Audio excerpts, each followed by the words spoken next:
Olá pessoal, vamos continuar a parte 2. Também Sebes se põe à tua disposição, além de muitos outros. Portanto, repito-te, não renuncies a salvar-se por receios desse gênero, e não penses, como dizias no tribunal, que a tua situação seria difícil por não saberes o que fazeres de ti, o que farias de ti depois de saíres da cidade. Também serás bem recebido no estrangeiro para onde quer que vás. E se quiseres ir para a Tessália, tenho lá hospedeiros que garantirão a tua segurança, de modo que não sejas molestado por nenhum tessaliano. Mas ainda, Sócrates, parece-me que vais cometer um erro entregando-te tu próprio quando podes salvar-te, e que estás a pôr todos os teus cuidados naquilo que os teus inimigos poderiam desejar, e de fato desejaram na sua impaciência de te fazerem perder. Isto não é tudo. Penso que também estás a trair os teus filhos. Podendo criá-los e educá-los perfeitamente, tu esquivas-te e deixá-los ao abandono. Pelo que te diz respeito, entregas à sorte o que lhes vai acontecer. Ficarão naturalmente à mercê dos males que costumam esperar os órgãos. É preciso ou não ter filhos ou penar com eles para os alimentar e os instruir. Tu, porém, parece-me estares a escolher o partido do menor esforço, quando é o partido das pessoas honestas e corajosas que importa escolher, sobretudo quando se escolhe como profissão o cultivar a virtude ao longo de toda a vida. Vou parar só um comentário aqui rápido, né? Crítias também aqui continua, né, tentando convencer o Sócrates, apelando para os filhos, né? Olha, você tem filhos para cuidar, você tem filhos para alimentar, eles vão ficar órfãos, você vai parar de fazer aquilo que você dizia que você queria fazer, né, por nós, pelos amigos, nos ajudar, né, a crescer, a nos educar por conta de inimigos, né? Isso aí é fraqueza, isso aí é falta de coragem, isso aí é falta de esforço. E olha como é importante, gente, isso aqui eu acho que é fundamental. Como às vezes utilizamos de argumentos falsos para conquistar alguma coisa que queremos. Quantas vezes na nossa vida a gente não faz isso? E a gente pode pensar, antes de ouvir a resposta do Sócrates, o que é melhor para um filho?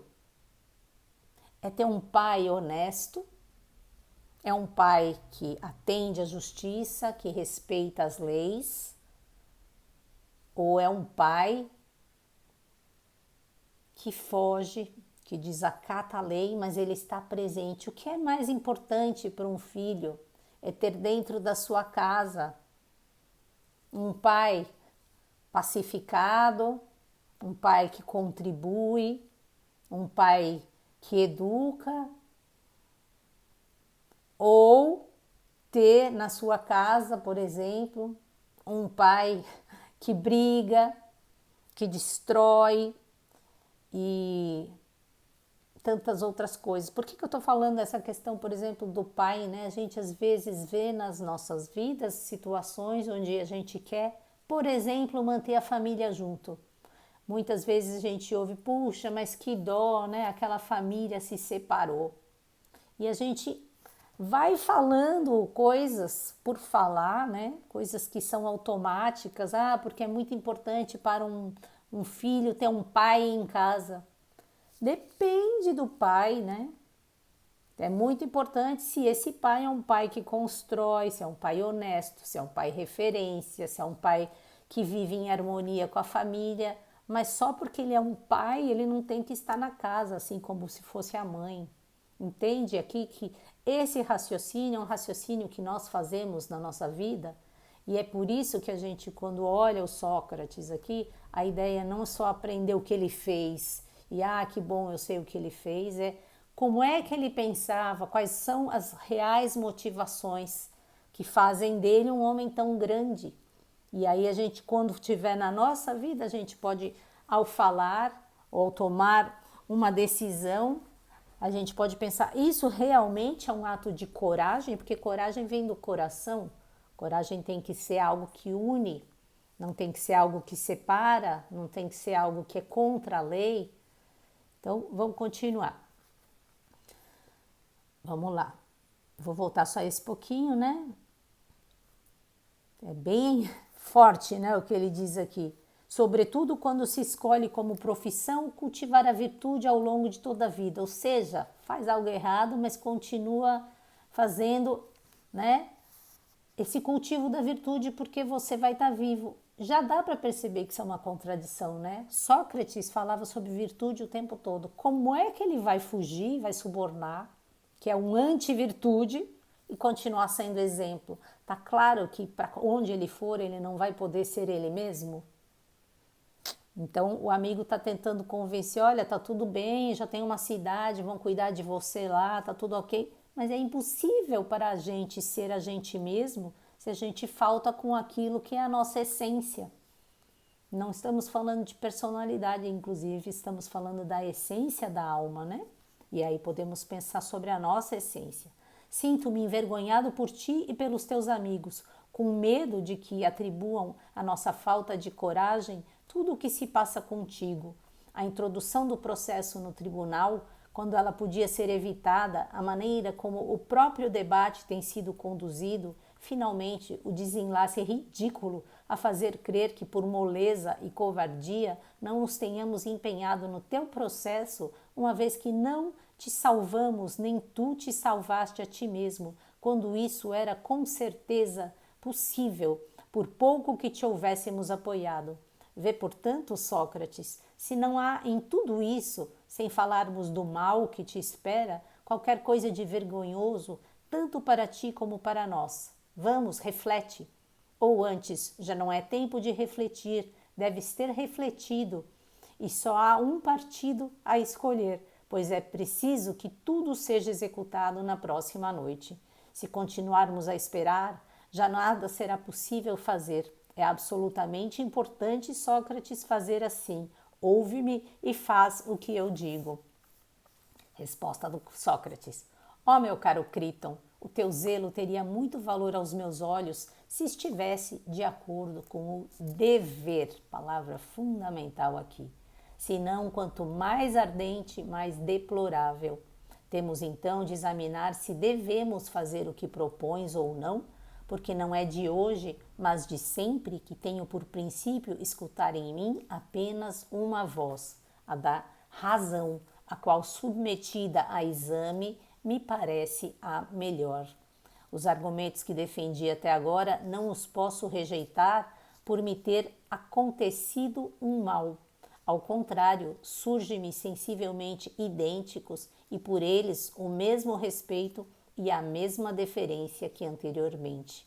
Portanto, se não temos nada de melhor para dizer no caso presente, fica ciente de que não cederei, mesmo que a omnipotente multidão multiplicasse os seus espantalhos para nos assustar como as crianças e nos ameaçasse com penas de prisão, torturas e confiscações. Como fazer então o melhor possível este exame? Não será, retomando antes de mais a ideia que exprimias acerca das opiniões dos homens? Tínhamos razão ou não tínhamos em afirmar sempre que falamos disso, que há opiniões que importa ter em conta, ao passo que outras não? Ou será que essa ideia era justamente antes da minha condenação à morte, ao passo que, presentemente, vemos com a luz da evidência que a emitimos ao acaso e só por falar, não passando realmente de um simples divertimento e de palavreado? Gostaria, pois, de examinar contigo, Críton, se ela me parecerá alterada com a minha situação ou me parecerá a mesma que anteriormente, se a devemos denunciar ou nos regularemos por ela. Vou parar por aqui. Então, Sócrates aqui dizendo o seguinte: olha só, eu disse uma vida inteira alguma coisa. Agora, só porque a minha situação mudou, sou eu que estou condenado à morte, eu devo mudar essa opinião? Eu devo mudar, assim, a minha voz da minha consciência, a minha razão, aquilo que eu sempre disse, porque eu estou vivendo um momento emocional, que é para o Kryton, né? Sensível, né? Eu preciso mudar por isso, quer dizer, qual é essa ideia que eu tenho, que verdade eu tenho, se no momento que eu estou passando por uma condenação à morte, eu mudo só por conta disso. Vamos analisar as coisas à luz da razão e agir pela razão. Caso contrário, tudo que eu fiz até agora foi só falar palavras à toa, falar, falar por falar, como está aqui, simples divertimento e do palavreado. Então, a pergunta é: a situação se alterou? Tudo aquilo que eu disse e que eu acreditei a vida inteira e conversei com pessoas sérias, agora eu tenho que mudar só porque eu vou morrer? Vamos prestar atenção que opiniões são realmente importantes, né? É a opinião da maioria ou é a opinião dessa minha voz interior, que é a minha consciência, e daqueles que realmente sabem utilizar a razão, né? A luz da sua consciência. Continuamos então amanhã. Beijos para vocês, pessoal. Bye, bye.